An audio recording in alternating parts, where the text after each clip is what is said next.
dans un trou. Mais mon Dieu, je me suis dit, mais comment je vais faire pour sortir de là?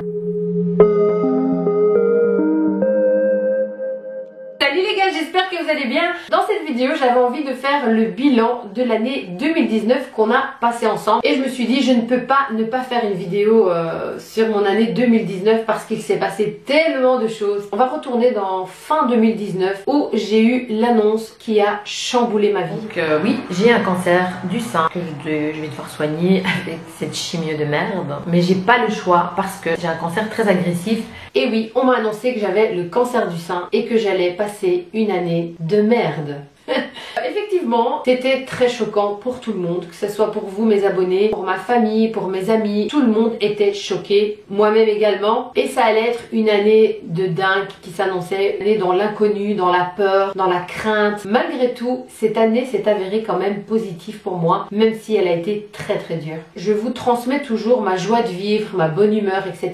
Sachez que ça n'a pas été rose tous les jours et que j'ai eu des moments très très durs, très durs, et que moi qui le sais, et j'ai envie de vous remercier vous aussi parce que vous m'avez suivi vraiment de près. Et ce qui est génial, c'est que je vous ai fait du bien et vous m'avez fait du bien, et ça c'était vraiment exceptionnel. L'étape suivante après l'annonce, après mon opération, etc., eh bien c'était la perte des cheveux. Oh my gosh. C'était une expérience incroyable.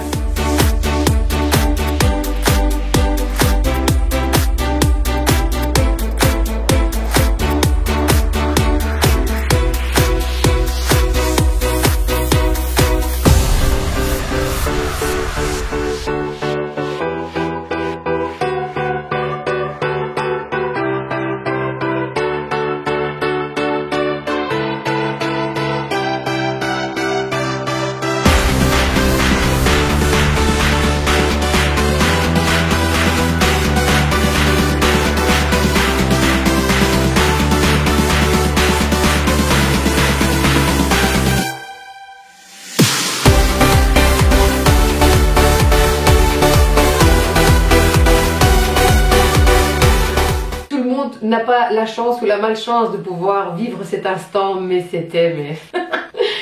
j'appréhendais ce moment, mais je me disais, mais qu'est-ce que je vais faire, comment je vais faire, comment je vais supporter ça, et finalement ça ne m'a pas dérangée et je me suis trouvée jolie même comme ça avec mes cheveux rasés, chose que je n'aurais jamais osé faire en temps normal, hein.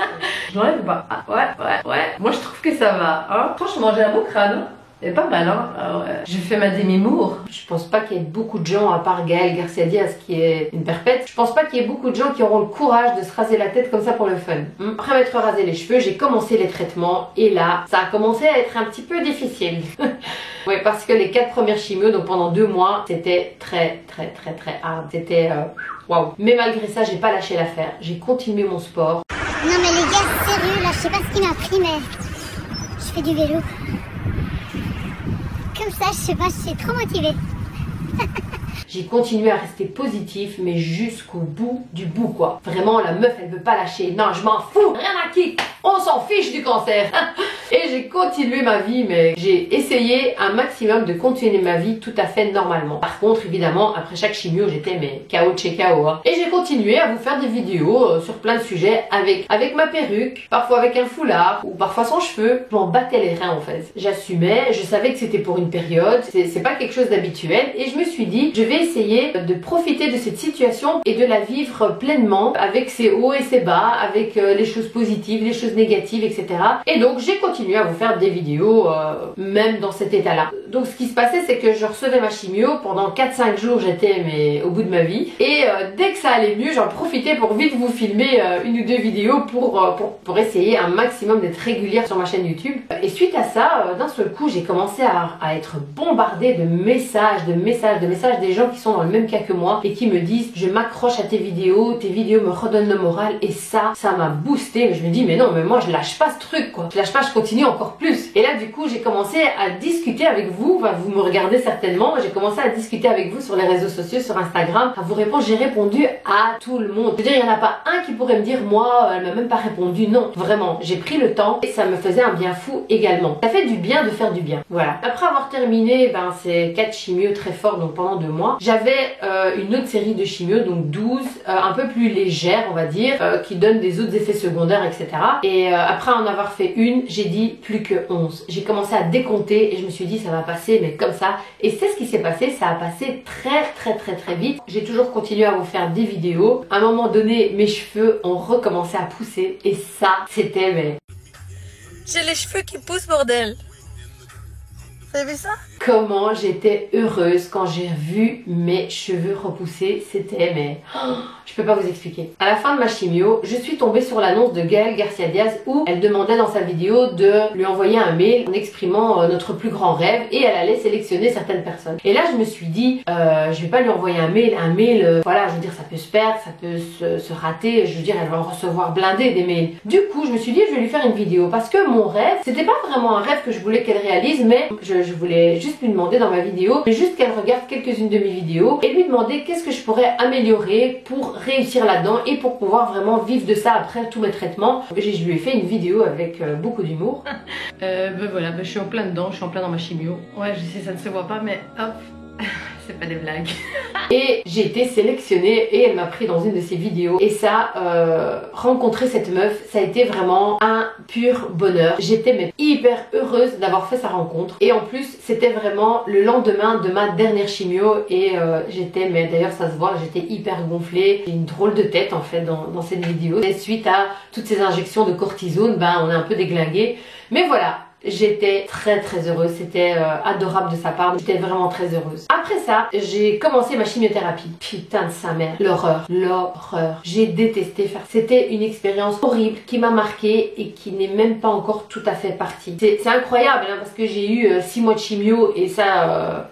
sans problème, mais la radiothérapie, mon dieu, c'était atroce. Une fois que j'ai eu terminé ma radiothérapie, j'ai fait une petite semaine à Istanbul. Ça m'a fait un bien fou de m'évader, de partir d'ici, de plus devoir aller à l'hôpital, de plus avoir de rendez-vous, de prise de sang, de je ne sais quoi. Oh, cette semaine m'a fait un bien fou. C'était vraiment une semaine géniale que j'ai passée à Istanbul. Ça m'a vraiment fait du bien. Et à mon retour, ça, c'était un moment très émouvant. Mes amis et ma famille m'ont fait une surprise incroyable pour fêter la fin de tous mes traitements et ça c'était mais waouh. Bonjour tout le monde. Alors aujourd'hui surprise.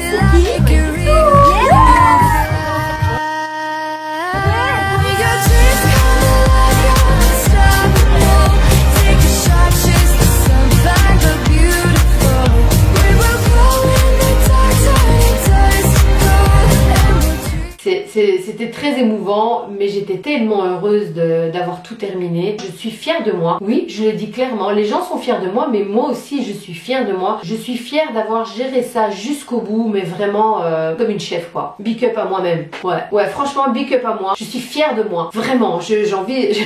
La meuf là, je suis fière de moi. Et j'ai même postillonné, tu vois, parce que c'est pas évident. Dans mes vidéos, vous me voyez toujours de bonne humeur, avec la joie de vivre et tout, mais vraiment c'est très dur. C'est dur. Les gens qui le vivent le savent, c'est très dur. Enfin, c'est simple. À chaque fois que j'allais prendre ma douche, logiquement tous les jours, et bien chaque fois que je me regardais dans le miroir, je me rappelle que je me regardais, je me disais mais qu'est-ce que t'es devenue meuf? Mais who are you? Qui es-tu? C'est qui cette meuf? Je me dis mais... Parce qu'au fond de vous-même, c'est toujours vous, mais physiquement, c'est plus vous. Vous êtes carrément quelqu'un d'autre. C'est incroyable, c'est incroyable. Mais j'ai eu vraiment beaucoup de choses positives dans ma vie via cette maladie. Je veux pas dire grâce à, parce que pas exagérer non plus, mais via cette maladie, j'ai eu vraiment beaucoup de choses positives. J'ai eu vous, les gens qui sont aussi dans le cas et avec qui je suis en contact encore aujourd'hui, et ça me fait vraiment plaisir. Franchement, les gars, je vous le redis, n'hésitez pas à m'écrire. Vraiment, je réponds à tout le monde et c'est avec grand plaisir. Ne vous dites pas ouais, mais elle va pas le voir, ouais mais je vais la déranger. Non, tant que je peux le faire, je vous promets que je ne rate aucun message, même si vous savez dans Instagram les messages en demande, même ça je vais toujours checker mes messages en demande, donc je vous répondrai d'office. Donc n'hésitez pas, ça ne me dérange absolument pas, même si c'est pour poser des questions. Si vous avez simplement envie de parler, n'hésitez pas, ça me fait énormément plaisir. Là j'en profite pour le dire. Après ça, après cette petite fête au mois de juin et tout, je suis partie à Bali pendant presque 3 semaines rien qu'avec mon mari, et ça j'étais mais en pleine forme, mais j'avais la pêche, j'avais cette euphorie, cette excitation d'avoir tout terminé. J'étais, mais je me dis voilà, c'est bon, c'est fini. Mais après les vacances, non, en fait c'était pas ça du tout. Quand je suis revenue de vacances, bon j'en ai pas vraiment parlé sur les réseaux sociaux ou sur une vidéo parce que j'avais pas envie de décourager aussi les gens qui sont dans le cas, et du coup j'avais pas trop envie d'en parler. Mais ça a été fin août et tout le mois de septembre, ça a été très dur. En fait j'ai rechuté dans un trou, mais mon Dieu, je me suis dit mais comment je vais faire pour sortir de là? J'arrivais pas.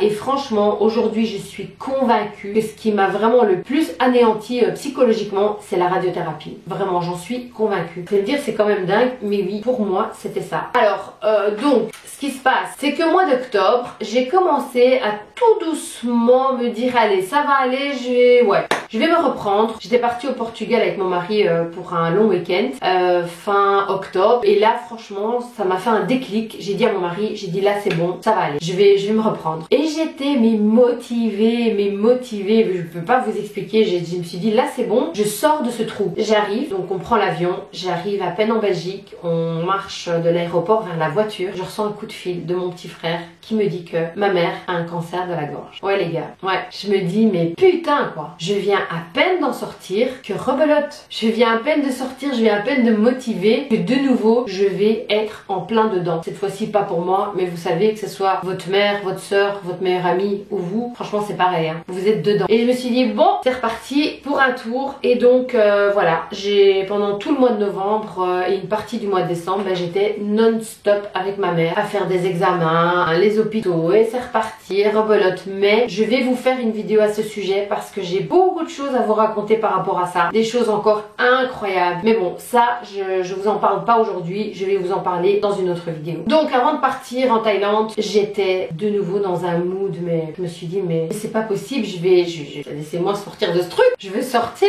de ce truc. Bref, j'ai été en Thaïlande, et autant que quand j'étais ici j'étais à 3000% avec ma mère, autant que là-bas j'ai carrément oublié ma maman. C'est-à-dire que les moments où elle me venait à l'esprit, j'étais à un point à me dire ah ouais c'est vrai, il y avait ça. J'ai vraiment fait un zapping dans ma tête, mais j'en avais besoin. Vous allez me dire comment est-ce qu'on peut oublier un truc pareil. Franchement, quand on n'a pas le choix, on le fait. Je l'ai fait pour moi, je l'ai fait pour mon bien-être, je l'ai fait pour ma santé. J'avais besoin de le faire, et ma maman ne m'en voudra pas pour ça. Je veux dire, j'avais besoin de le faire pour que quand je reviens, je sois plus forte pour l'assister justement. Et c'est ce qui s'est passé. En fait, je suis revenue de vacances en pleine forme, l'esprit complètement vidé, et aujourd'hui, je suis là pour elle, et je l'accompagne dans ses traitements. Donc du coup, ce qui se passe en fait, bizarrement, du fait qu'elle soit elle malade aujourd'hui, eh bien je me suis oubliée. J'ai oublié que j'étais dedans il y a quelques temps. Non, je l'oublie pas, mais je veux dire, je ne suis plus dans le même mood où j'étais encore dedans. Je me dis putain, il m'est arrivé ça, et qu'est-ce que je viens de vivre ici et ça. Et bien là du coup, je suis forte et je suis là pour elle. J'ai décidé, de par ce qui m'est arrivé, que je ne veux plus me faire de mal. Je ne veux plus souffrir, et je refuse, mais je refuse qu'on me fasse du mal. Vous savez, je sais ce que je suis, je sais qui je suis, je sais ce que je vaux, je sais ce que j'ai sur le cœur. J'essaye d'être correcte, d'être honnête, d'être moi-même avec les gens que j'aime, avec mes proches, avec ma famille, et j'essaye de faire du bien. Je suis de nature serviable, attentionnée, et je garderai toujours ces qualités, mais je refuse qu'on me fasse du mal gratuitement. Vraiment, je refuse. Personne n'a le droit de me faire du mal. J'ai eu ma dose l'année passée. Tout ce qui est stress, négativité et tout ça, c'est pas bon. Surtout quand on a déjà eu un cancer, c'est encore moins bon. Et c'est pas pour revenir avec ça, mais personne n'a le droit de vous faire du mal. À partir du moment où vous êtes droit dans vos godasses, vous êtes correct avec les gens, vous n'êtes pas une mauvaise personne, il n'y a pas de raison que quelqu'un vous fasse du mal. Je n'accepte plus. Je veux vivre une vie sereine, paisible. La vie est déjà assez dure comme ça. Voilà, j'étais malade, je suis sortie de mon truc, hop, et de nouveau on est dedans avec ma mère cette fois-ci. Oui, c'est la vie, c'est comme ça. J'essaie de rendre ma vie plus belle du mieux que je peux, parce que la vie est dure, la vie n'est pas facile, mais c'est à vous de la rendre plus belle si vous avez envie de vivre sereinement. Il n'y a que vous qui puissiez le faire, parce que la vie est difficile, elles seront toujours là ces choses difficiles, et pour pouvoir les surmonter, il faut vous protéger, il faut vous préserver, il faut essayez d'être heureux un maximum et de profiter de chaque chose que vous faites tous les jours. Même si ce sont des petites choses, faites-vous plaisir, profitez de vos proches, profitez des gens que vous aimez, restez cool et no stress les gars, no stress. Moi je pense que la chimio, elle m'a pris mes nerfs et aujourd'hui je suis zen et je suis beaucoup plus heureuse comme ça. Après avoir vécu un truc pareil, vous n'êtes plus la même personne. Parfois, l'ancienne moi me manque, mais ce qui me manque quand je regarde des photos de moi avant, donc d'il y a 2 ans on va dire, ce qui me manque vraiment chez cette personne, c'est cette insouciance, cette tranquillité par rapport à la maladie. Ben, je ne suis plus la même, mais en mieux. Ceux qui me connaissent vraiment le savent et moi ça me suffit. Gardez le sourire, restez un maximum positif quoi qu'il vous arrive. Essayez de toujours voir les choses du bon côté, c'est tellement plus facile, je vous parle par expérience. Je termine cette vidéo sur ces belles paroles. N'oubliez pas de liker ma vidéo si elle vous a plu, de vous abonner à ma chaîne si ça n'est pas encore fait, parce que j'aimerais bien atteindre mon but cette année. Donc allez-y les gars, n'hésitez pas, abonnez-vous. Et venez me suivre sur Instagram Tassie Suzanne où je vous raconte ma vie. Ouais, carrément. Donc voilà, c'était ma vidéo du jour. J'espère qu'elle vous a plu. Je vous fais des gros bisous. Et je vous dis à très bientôt pour une prochaine vidéo. Bye bye.